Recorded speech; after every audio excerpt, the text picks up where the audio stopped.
So, we're back with another video essay. Today, we will be discussing the Five Nights at Freddy's action figure line by Funko.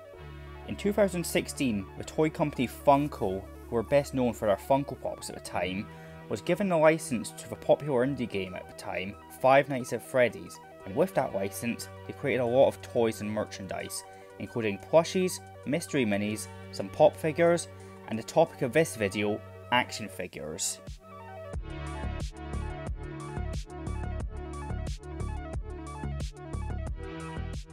You may remember a couple years ago I reviewed almost all of the Five Nights at Freddy's AR figures. The only ones I was missing were Firework Freddy, Blackheart Bonnie, Arctic Blora and Freddy Frostbear. 4 of which I would eventually obtain. See, I've got them all. And I just did not bring reviews of these guys to YouTube because, I did not enjoy making these FNAF videos anymore. Go back and watch my Easter Bonnie review. Listen to how, bored I sound. I did not want to review these anymore. So that's why reviews of these 4 never existed. Ever since then, I've grown a disdain against these figures. In November 2023, I got into the Star Wars Black Series action figure line, and those have shown me what good action figures are capable of and made the weaknesses of the Funko FNAF action figures more apparent. And with Funko losing the action figure license and Jazzware preparing theirs lines, I thought now would be the perfect time to make this video. So in this video, I'd like to go back to the thing that I semi-revived my channel with back in 2021 and go over the flaws which I've noticed before and after experiencing some of the higher quality action figures. Now, the first thing that we'll go over, which is apparent if you know anything about FNAF and the characters, is that these figures are just inaccurate. They just don't look like the characters. You know what? Let's just go over the top 5 most inaccurate FNAF action figures.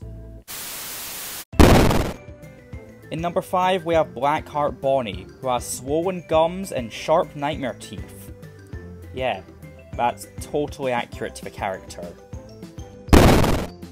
Number 4 goes to Glamrock Freddy, Glamrock Chica and Roxanne Wolf, who all share heads from previous figures which range from barely to somewhat resembling the characters that they've been reskinned as. At the number 3 spot we have Vanny. Her head just looks awful. Weird eyes with massive pupils, and the mouth is tiny when there should be more black going out to each side of the mouth. In number 2 we have Grim Foxy and Jackal Bonnie, who are both fully transparent orange, besides Foxy's thighs for some reason. If they're supposed to be his pants, then why isn't his pelvis not solid orange as well? That makes no sense! And at number 1 is an 8-way tie between Freddy, Bonnie, Chica, Golden Freddy, Shamrock Freddy, Chocolate Bonnie, Easter Bonnie, and Liberty Chica, who are all having top teeth. Even though Frostbear released before Shamrock Freddy and didn't have top teeth, so why didn't they just reuse Frostbear's head rolled for Shamrock Freddy instead of a less accurate classic Freddy? It makes no sense. And then they take the teeth away for Firework Freddy. What? It makes no sense. Make up your mind, Funko. And hopefully that quick top 5 helped show how common these dumb inaccuracies are on these figures. There's really no excuse for much of these either. The Glamrocks get a pass since I guess they're based on early concept art, but that's also a little up in the air since a calendar depicting early designs for the Glamrocks leaked before these action figures, and the designs on the calendars more closely resembled the final designs than the action figures did. Yeah, it doesn't make sense, but I think we've talked enough about accuracy, so let's move into my next biggest issue with these figures.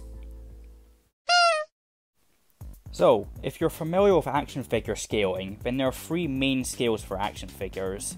There's the 3 3/4 inches, there's 6 inches, and there's 12 inches.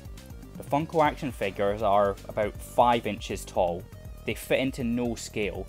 They're too big for 3 3/4, and they're too small for 6 inch, which is the scale I collect in. They do make the jumbo action figures, which are 13.5 inch. They might scale well with your 12 inch action figures. But I don't have a 12 inch action figure of FNAF or anything else, So you can tell me if they scale well, but like the Funko action figures, the base ones, the regular ones, they're 5 inches, so like they don't scale with any other action figure, and that really annoys me. Like, if you're building an action figure collection, you've got this massive Mandalorian figure from the Black series, and then you've got this tiny little Freddy Fazbear sat next to him. Like, it makes no sense. Why not just make them in 6 inch or 3 3/4 so they fit in with other action figures instead of putting them in this weird bloody scale? It doesn't make sense. Now, let's say you're making an action figure, right?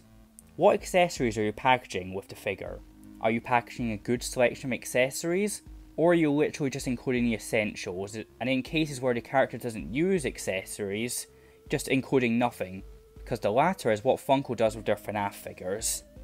Accessories are only included if absolutely necessary with Funko FNAF figures. Take the classic Freddy figure for example. In not including the Build-A-Figure piece for Springtrap, the only accessory included is the microphone. Why not include an alternate head with blacked out eyes, or a set of open hands so he doesn't always look like he's trying to grip something when you're trying to get him to a jump scare pose? Keyword there being trying. We'll expand on that in a bit. But yeah, these figures are severely lacking in accessories. You only get one Freddo with Nightmare Freddy in Wave 2. One. Why not include one in a pack with Chica? Why not include one with Foxy? And, I don't know, give Nightmare Bonnie a plush trap? It's so simple to think of accessories for these figures, but Funko only does the bare minimum, and that is quite annoying. And even if you don't use the accessory, it's still added value and it can be used elsewhere on other figures. The final and most annoying thing I want to bring up is articulation. Since Funko was adamant on keeping the same ball and cup joints on every figure until the awful balloon circus figures, the articulation is severely limited on some figures, which I will demonstrate here. Right, so we're here with a quick articulation demonstration.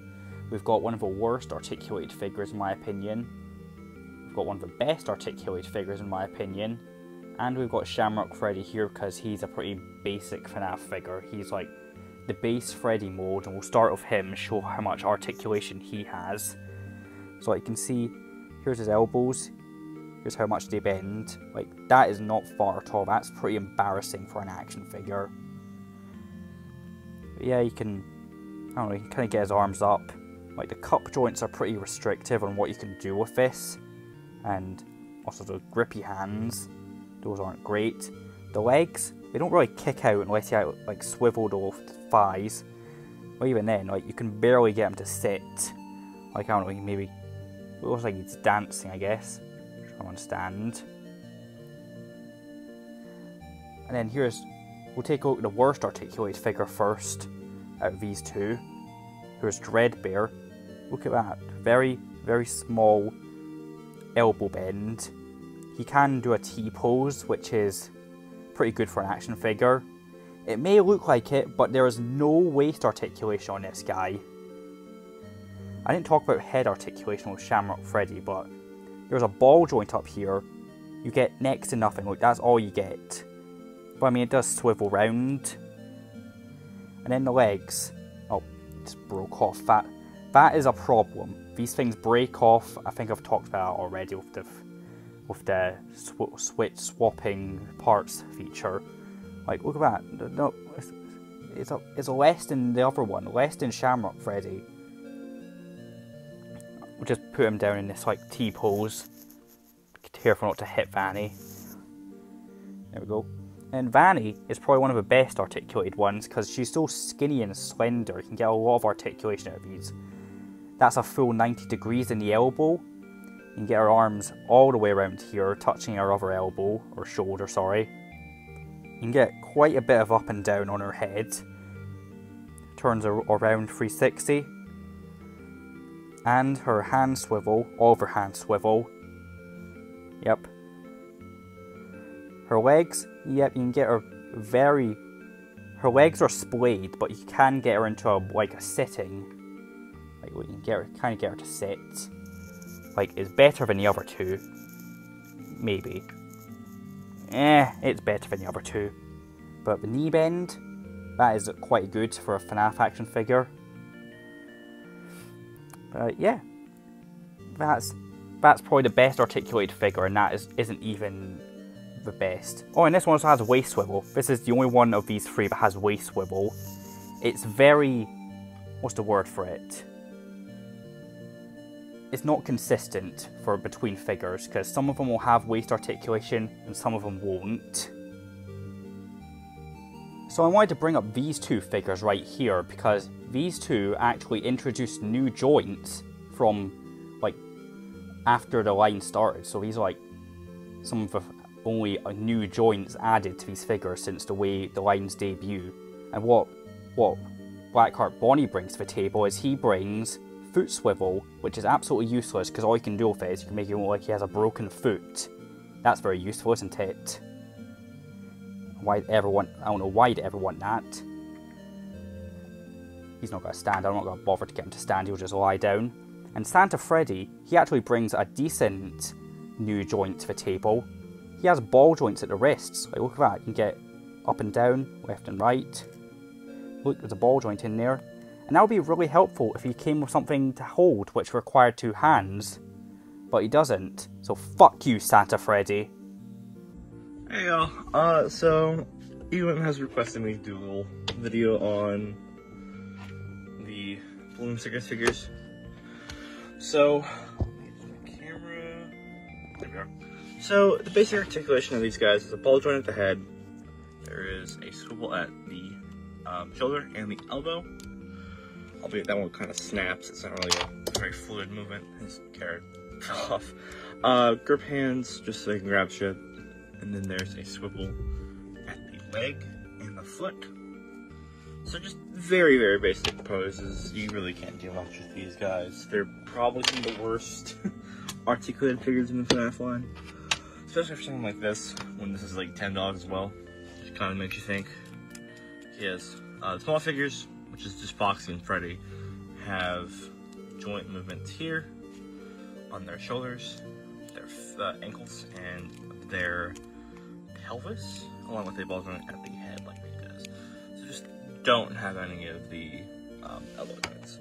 These are kind of myth. Okay, these are myth figures in my opinion. I just think they kind of suck.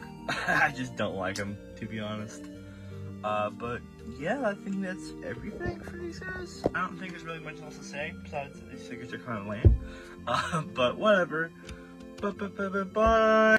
I hope that demonstration there helped show my point, and for the most part, the articulation on these figures sucks. And as for my demonstration there showed, these joints very easily pop off. And that was because of this mix and match gimmick, which wasn't really even advertised until the Pizzeria Simulator figures. And let's be real, who actually used that gimmick? Like some people might have used it as like a funny joke or something, like haha, look, long legs Freddy, but no one was displaying their figures with these ridiculous long legs. And the funny thing about these is that the pieces weren't even 100% swappable. Some head ball joints were bigger than others, and the innards uses the smaller cup joints, which are usually used for the arms, on his lower legs. So those aren't even properly swappable with the other figures, so what's the point? And so those are my issues with the Funko Five Nights at Freddy's action figures. And so here's the big question. Will I continue buying these figures? And the answer to that is a no. I'd rather spend my money on nicer, higher quality figures like the aforementioned Star Wars The Black series figures. But if the Jazzwares figures are any good, I might buy them, do reviews, do some comparisons with the Funko action figures. But that's for the future. And with that, we've come to the end of our video. So as always, bye bye.